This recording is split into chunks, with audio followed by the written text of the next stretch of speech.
If your partner makes you feel a less than desirable way, I'm going to give you a metaphor that's going to give you your power back in those situations. And if we haven't met before, my name is Tara, and I'm on a mission to create a self-aware army because it's lonely in these self-aware streets. There is a beautiful metaphor that the late, great Wayne Dyer said that when you squeeze an orange, what comes out of it? Orange juice. And no matter how hard you squeeze that orange, apple juice is never going to come out of it. Why? Because when you squeeze it, what's inside comes out. And that is the same for you. So if your partner makes you feel a certain way, we'll just go with the negative because usually people don't need to problem solve for when they feel good.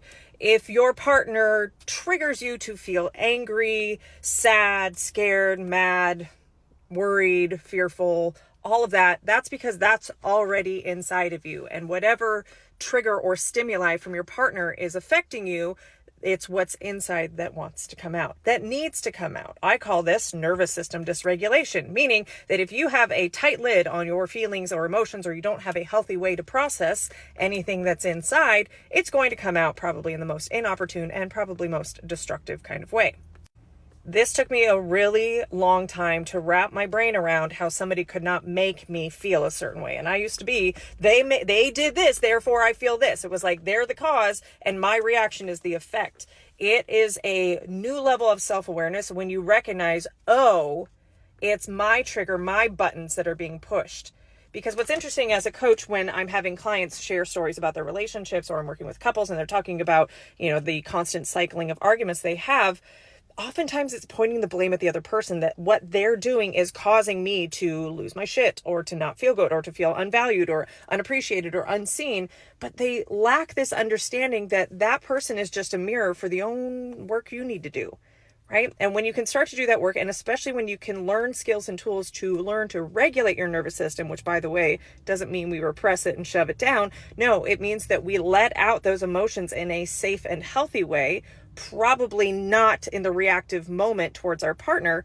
But I love somatic breathwork for this. It is an hour-long session where we get out all of the emotions, but in a safe space, so it's not destructive. So you can actually learn what a healthy use of anger is, right? Because anger is actually just as perfectly fine an emotion as joy, as sadness, as being worried, as it's all emotions have the same amount of value. They have worth in your body to communicate to you. It's when we don't understand what they're trying to do, anger is a protective mechanism, usually protecting sadness or fear, that we can actually start to use anger in a healthy way rather than the destructive way that it's normally used for. Or we can start to use our sadness or our fears to understand what our body and our anxiety is trying to protect us from. Because your body is typically functioning correctly, it's just the way that we're translating it is not healthy. And so we have this constant state of anxiety, or constant state of bickering and fighting and cycling through unhealthy behaviors and unhealthy reactions.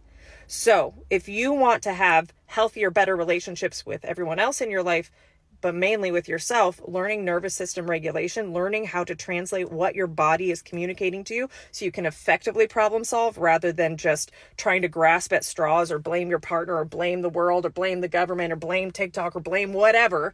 If you want to blame everything outside of you, you are not empowered to feel any better because you are not actually in control of the triggers because you believe that the triggers are outside of you. But no, the triggers are within you. So healing those triggers so that they are no longer triggerable, right, is how you start to feel better and have deeper connection and less volatile and less toxic relationships. Or just say, fuck all that, get some champagne and make mimosas with the orange juice that happens to come out when you get squeezed. Either way, do you.